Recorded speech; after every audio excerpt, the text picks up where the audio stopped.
Die politieke waters in Namibië was die afgelope 4 jaar vir die Britse Hoogkommissaris Charles Moore nogals plat, maar daar was tye toe dit bietjie onstuimig geraak het. Hy verduidelik egter dat hy met 'n geweldige liefde vir Namibië hierdie uitdagings oorkom het. In vandag se kletskompas gesels die einste Charles Moore saam met ons in die ateljee, maar eers gesels ek en Henriet Lamprecht oor die nuutste nuushooftrekke in vandag se Republikein. Bly ingeskakel.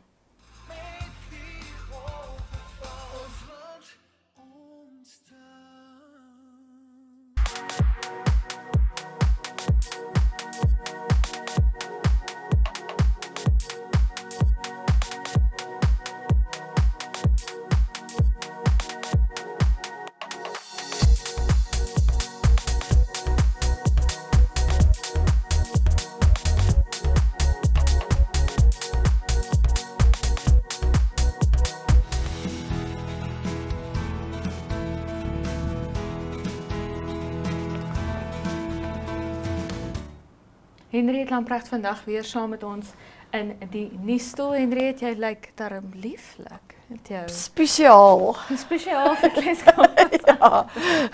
Dit is 'n voorreg. Ja, dit is nogals 'n voorreg om jou hier te hê. So op ons voorblad vandag het die Kavango rivier met tot 7 meter gestyg. Ja. Dit dan nou na geweldige reën in Lekker Namibië. reën. Ja, Irene, so dit is nou omdat daar baie hy's nou by so hy's nou naby die 7 of dan al oor die 7.26 en dis nou van al die reën daar in Angola. So dit beweeg so af in Kuwalaai gebied in die riviere wat opstyg. Praat ek nou so met my hande. Ek is jammer.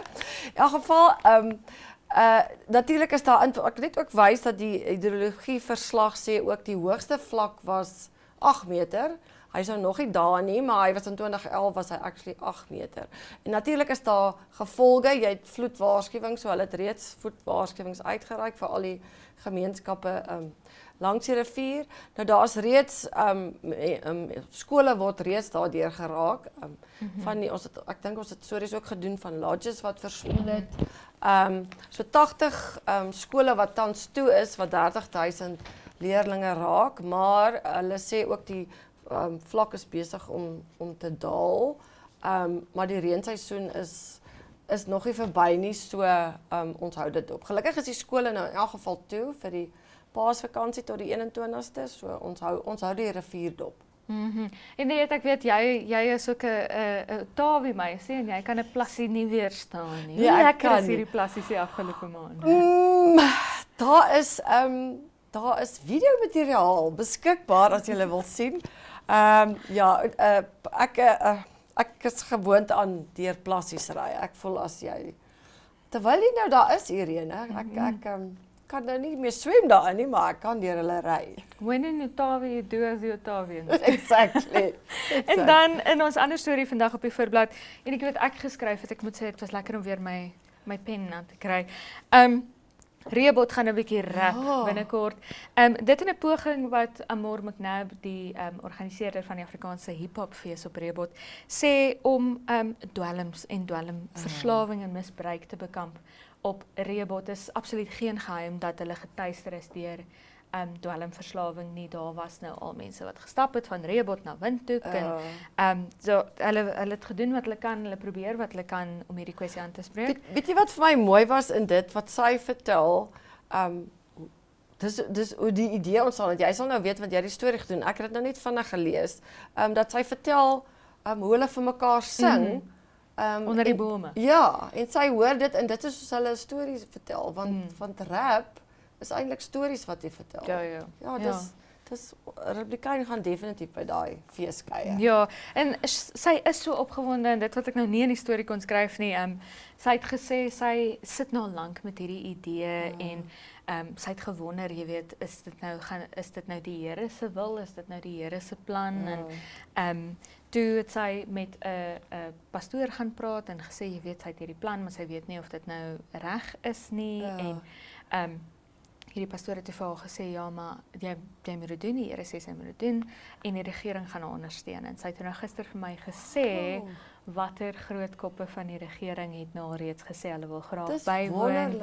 En sy sê sy het eintlik toe nou al vir die ding laat gaan nadat sy die Here sy sal dit nou doen en toe het sy eendag na 'n markie toe gegaan, net om goedjies te kry, random goedjies en sy het toe nou hierdie baadjies gesien, daai reflector jackets, Ja, noem hulle ja. dit in Engels. En sy het gedink, ja, so hierdie sal nou fantasties wees vir hierdie fees en sy het dit toe nou gekoop en dit toe nou maar eers daar gelos en toe kom hierdie boodskap nou van die Here gaan dit vir haar doen en die regering gaan ondersteun. Wonderlik. Ek kan nie wag om dit te hoor nie en jy het nou al met van die kunstenaars gepraat nie. Wat is dit? Jericho? Jericho, 'n geweldige bekende kletsrymer in Namibië. En sy sê of gister op Kletskompas het ons ook 'n gas daarvoor gehad en toe het ons hierdie gas nou vir Ogitu gister vertel. Dit gaan oor Jericho se geskiedenis. Hy het 'n geskiedenis in dwelmverslawing, hy het self daarmee gesukkel en Amor McNabb verduidelik ook dit is die hele idee is dat hulle 'n verhoogdeel met iemand soos Jericho en kan sien jy kan deur dit kom en daar is 'n platform vir jou, daar is 'n En 'n voertuig hê, 'n manier om hulle storie te vertel, nê? Ja, Jy kan dit rap ook. Ja, sy sê ook dit is hoe hulle daar onder die bome as hulle vir mekaar sien, dis hoe hulle uiting gee aan hulle emosies. Want baie van hulle sê sy het nie jy weet mense om mee te praat by die huise en so aan nie. Dit is 'n wonderlike storie. En dit is vir my 'n mooi storie. Ons praat so baie oor toksiese manlikheid, hoe mans dinge vir hulle self hou en dit alles opgekrop raak en nie uiting gee daaraan nie. En dis mooi om te hoor dat mans wel uiting gee aan hulle emosies. Hulle onder die rap. bome en hulle Alhoewel rap ek gaan mekaar en skrik hulle- as my man begin rap. Kan Ek jy hou nou julle op dink? hoogte. Ons ek en Irene vir julle begin rap, die nuus rap. Gaan nie vandag gebeur nie. Ons moet nog eers 'n bietjie oefen. Ons moet nog eers 'n bietjie ritme kry. Ek is 'n bietjie bleek en my ritme getuig daarvan. En dan het Nicanor Nangolo ook geskryf net so vinnig oor die Hoorhof in Windhoek wat lede van die Dobbelhuisvereniging van Namibië beopdrag het om hulle heffings te betaal.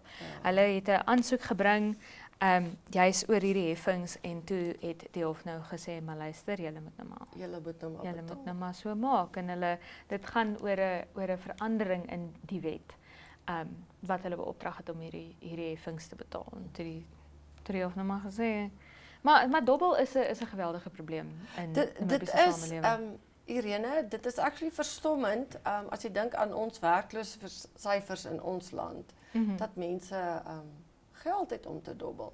Maar dit is natuurlik hierdie, wat noem jy, is dit 'n slotmasjien? Daai slotmasjiene. Ja. Ja, so jy het nou reg gesê dis daai nuwe wet van dobbelary wat nou aanvaar is. So dit is 'n probleem, maar baie mense maak ook baie goed geld daarmee. Ja, en dit is juist die ding en ek dink dis wat mense inlok en ek het nog nooit gedobbel in my lewe nie, maar ek sou dink 'n gesonde manier om dit te doen is om te sê ek kan soveel verloor en ek kan soveel wen en dan stop as ek die R5 verloor dan sit nou eers klaar. En natuurlik sportbetting ook 'n baie groot toenemende probleem in Namibië. En daar is 'n gesonde manier om dit te doen. Dis weer kom ons terug by daai gesprek, jy weet, suiker is verslawend, drank is verslawend. Enigiets wat lekker is verslawend. Alhoewel te veel sjokolade, te veel paaseiers nie. Maar ja, dit was Henriet Lamprecht, die redakteur van die Republiek Geheim. Dankie Groot Irene. dame in haar lieflike kantoor. Henriet, geniet jou paaseiers hierdie naweek. Ek gaan, ek kry daai groot bokse. Ek is môre af, so ek wens almal 'n baie geseënde Paasnaweek. Geniet die tyd, kosbare tyd saam met jou gesin en kom veilig terug as jy reis. En natuurlik tyd is kosbaar, so moenie jou tyd kort knip deur te jaag nie, moenie jou tyd kort knip deur te drink en te bestuur nie. Asseblief wees verantwoordelik. Arrive alive, sê hulle in Engels. Ons is baie op die Engelse tema vandag. Miskien is dit omdat ons die Engelsman vandag in die ateljee het. Okay, baie dankie vir jou tyd, Henriet. Mooi dag julle.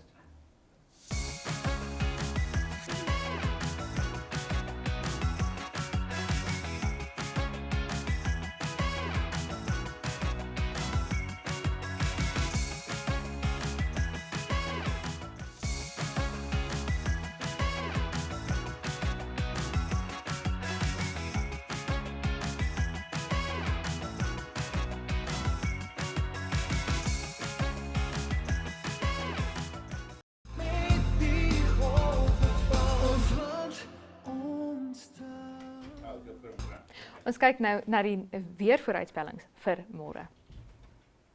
Op Katima Mulilo word 'n minimum van 18 grade Celsius en 'n maksimum van 32 grade Celsius verwag. In Windhoek 'n minimum van 17 grade Celsius en 'n maksimum van 27 en op Gobabis 'n minimum van 16 grade Celsius en 'n maksimum van 28. Op Swakopmund word 'n minimum van 15 grade Celsius en 'n maksimum van 17 grade Celsius verwag. Die kuste temperature is daar op die skerm vir die van julle wat aan die kus gaan kuier. Dit blyk lekker sonnig te wees vir julle hierdie naweek. Op Reebot 'n minimum van 17 grade Celsius en 'n maksimum van 29 en op Oranjemund 'n minimum van 15 grade Celsius en 'n maksimum van 32.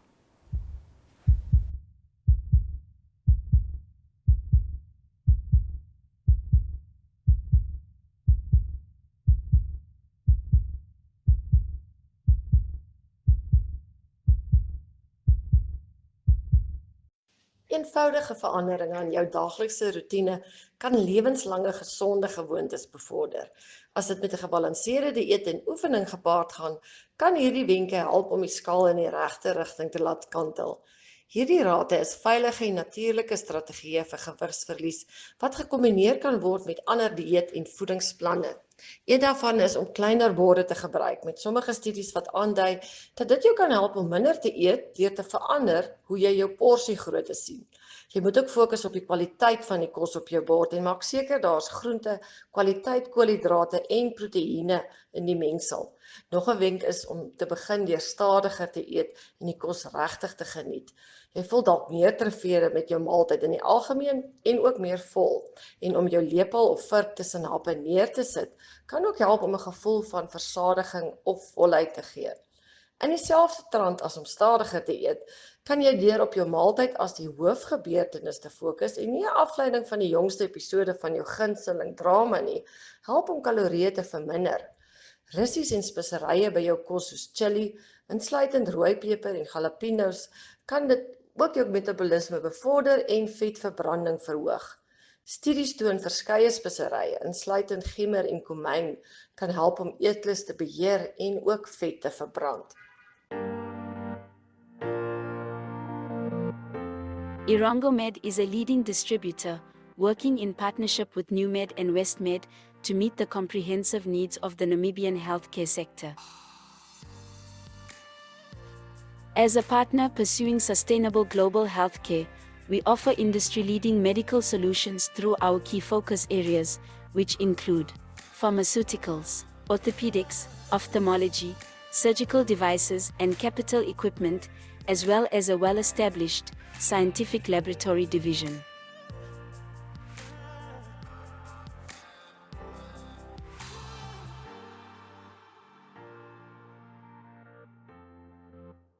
In healthcare, Irongomed is committed to making a difference. What about you?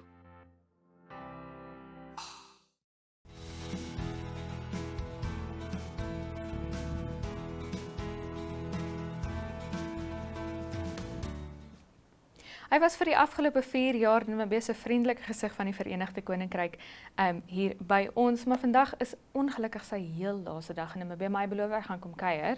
Charles Moore, please tell them in English, you promise you'll come visit. Oh no, I'll definitely come visit. Yeah, you can't keep me away. How are you feeling? It's your last day in Namibia. Yeah. I think we've grown very fond of you in Namibia, and you've certainly grown fond of Namibia. Yeah. How are you feeling for your last day? Sort of in two minds really. I mean, because it's been such a privilege to get to know this country and all the people and to see all parts of the country. That's been a real privilege, and I've been here as well through some really momentous occasions like the COVID, death of President Geingob, the inauguration of President Nandi Ndaitwah. So there's been some really significant moments in Namibia's history while I've been here. Yeah. Plus, we've tripled trade between the UK and Namibia, so there's been some really good stuff as well. But getting around the country and understanding the different cultures and photographing all the scenery and the wildlife and everything has just been a true pleasure. Yeah. And I've had the privilege of living here for 4 years, whereas so many people just scratch the surface of Namibia, and I'm keen that more people get to know it and come visit. Yeah. There's also one very big momentous occasion in UK history, the passing of the Queen, Yeah. which you were here for. Yeah. What does that feel like? You know, your entire country is over there, you know, they're in mourning, there's this very big occasion, and you're over here, you're like, I'll see you guys. Well, I mean, obviously, I've been in public service for about, 43 years now. Yeah. Most, the vast majority of those years serving Her Majesty. And in fact, I was up in Katima Mulilo on the night that she passed away. So I had to get back very quickly the following day. And in a way, it was almost better to be here than it would have been in the UK. I mean, I know what the sense of sadness was like in the UK, but also there was quite a sense of sadness here, and we were very privileged that President Geingob attended her funeral. There was a lot of warmth because she visited Namibia in 1991 and on a state visit, and she's fondly remembered both here and indeed her family in UK remember that. Yeah. So there's a very fond relationship between Namibia and the UK, and I think I must say in no small part thanks to you. But there was this shift, with the visa regulations. There was kind of, that was in Afrikaans we say omstrede, as a controversial issue. I think during your term, your time as the British High Commissioner. How do you navigate that? You've had this fantastic relationship, and then suddenly something not so well, great happens. I mean, and it was challenging to navigate, but that's what diplomacy is about. The problem we had to address was that we had hundreds of Namibians going to the UK without a visa and then claiming asylum. There was no other way to address it than imposing a visa regime. The government here understood that, and we talked about it regularly. There was nothing that they could do. They weren't at fault. And that's important to say. We're not punishing Namibia.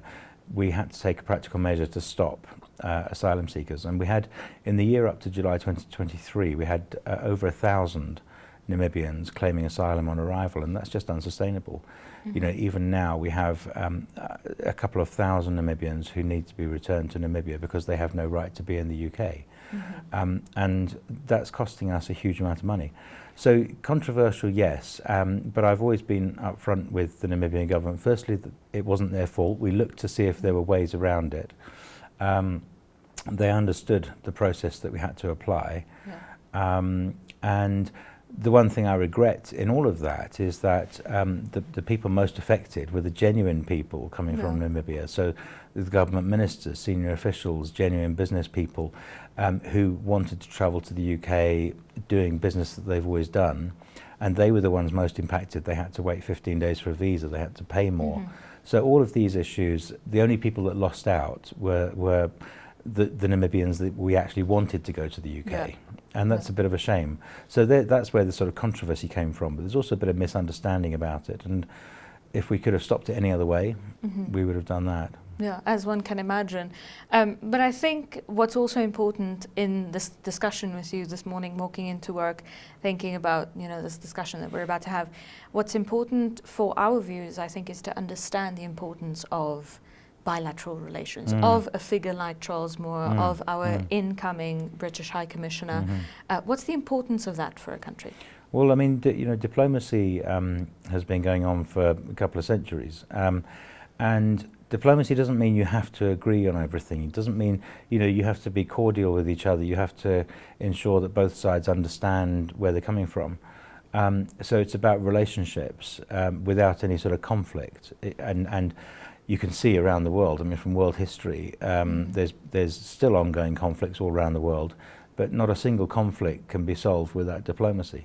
So diplomacy is about talking rather than fighting.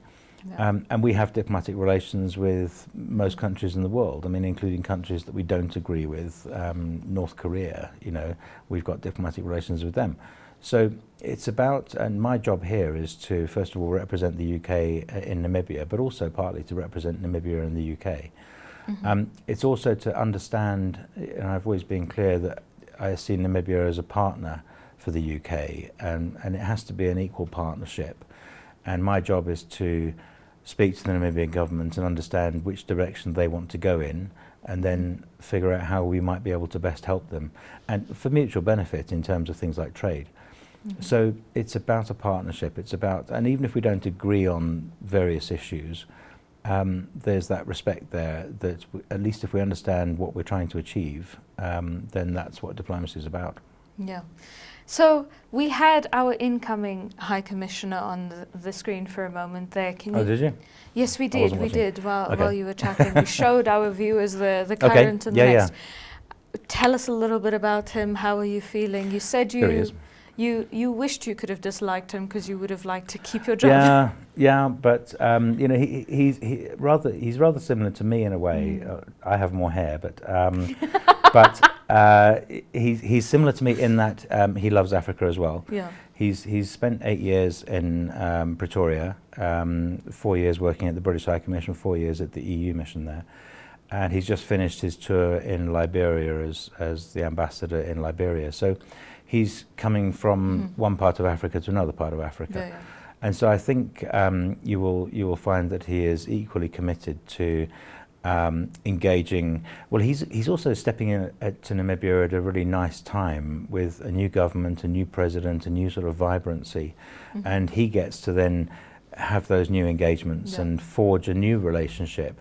But he'll tread the same path as me in terms of building a partnership with Namibia and seeing how we can work together for Namibia's success. So you probably won't see much difference. I mean, you might see fewer photographs, but I mean, I've been driving around. Well, I've done 130,000 kilometers around Namibia and photographing lots of parts of it. But I think he's still very, very keen to come and get into the role. Yeah. I see what you mean now with wanting to dislike him, but I think you've talked me into it now. No, I I think know. I'll give him a shot. Fine. Yeah, well, no, I mean, feel free to dislike him. I mean, it's you know, I'm never averse. But no, I think you know, as diplomats, you know, this is my 9th posting. Yeah. And as diplomats, we have to chop and change every three years or so. And it can be quite hard because you really get under the skin of a country, you really get to know the people and the cultures, and then suddenly you have to leave and go somewhere else. But I've never felt more strongly attached to a country than I find in Namibia. You feel at home here. Everybody is very friendly. It's a safe and secure country. It's a delightful place to live and to work. Yeah. And you speak English, which is you know, Lovely. national language, which I'm pretty good at. So so you know, it's such a lovely place to be, certainly for a British diplomat, and so he'll enjoy it, I'm sure, as much as I have. And I'm sure he'll enjoy it. You've just said that you know, he gets this unique opportunity to really get under the skin of a country. What do you think the future of bilateral relations between Namibia and the UK holds for him? I mean, we put a lot of focus now on trade, on bilateral trade, because that's the sort of the product of a closer relationship, and that's why I'm quite pleased that MIRCO has now become MIRT. So instead of international relations, it's now international relations and trade, because trade is sort of inseparable from diplomacy. I spend a lot of time over the last 4 years working with Linda Scott, who's Namibia's High Commissioner in London. And we work together principally to look at trade issues and relationship issues. And that's why I said we've tripled our bilateral trade over the last 4 years. And that brings us closer anyway. But I mean, there's much more to the relationship than that. It's about educational exchanges, it's about cultural understandings, it's about support in multilateral bodies. So there are significant issues in Namibia around, you know, inequality and drought and poverty, which can't be addressed overnight, but where we can help, which is difficult because this is an upper middle income country, so we don't have the provision to offer significant amounts of aid, which I think is a shame. But it's all about that, understanding where we can help and then supporting, and it's a good relationship. And then lastly, we've not got that much time. Yeah. I've delved into this conversation and really enjoying it. What's next for you? Well, I'll go back to London tomorrow, and then, but I haven't got a firm appointment, but I'll probably hear something in the next couple of months about what next. So sometimes you leave a post knowing where you're going, and sometimes you don't know where you're going yet. It has to be decided. So it's a sort of question of watch this space. I'm sure when Neil, my successor, when he comes onto your show, he'll be able to update you. But he'll be equally pleased to let you know. Okay, so we'll watch the space and we'll see you around sometimes, Charles. I'll look forward to that. Much. No, thank you for having me. Service to Namibia. No, lovely. Dit was Charles Moore, die Britse hoofkommissaris in Namibië vir sy laaste dag binnekort het ons in die weer. Welcome to Namibia, where adventure meets tranquility. With Enjoy, you have access to a wide range of accommodations to suit every traveler's taste and budget. Experience the finest dining and hospitality Namibia has to offer.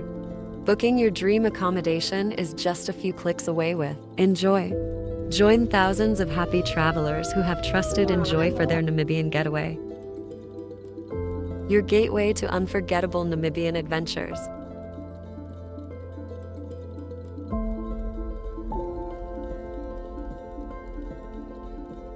Visit us today at enjoy.my.na.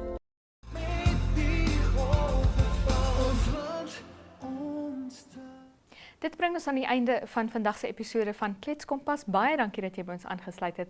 Môre is ons weer net hier selfde tyd, selfde plek met 'n motorsport gesentreerde onderhoud.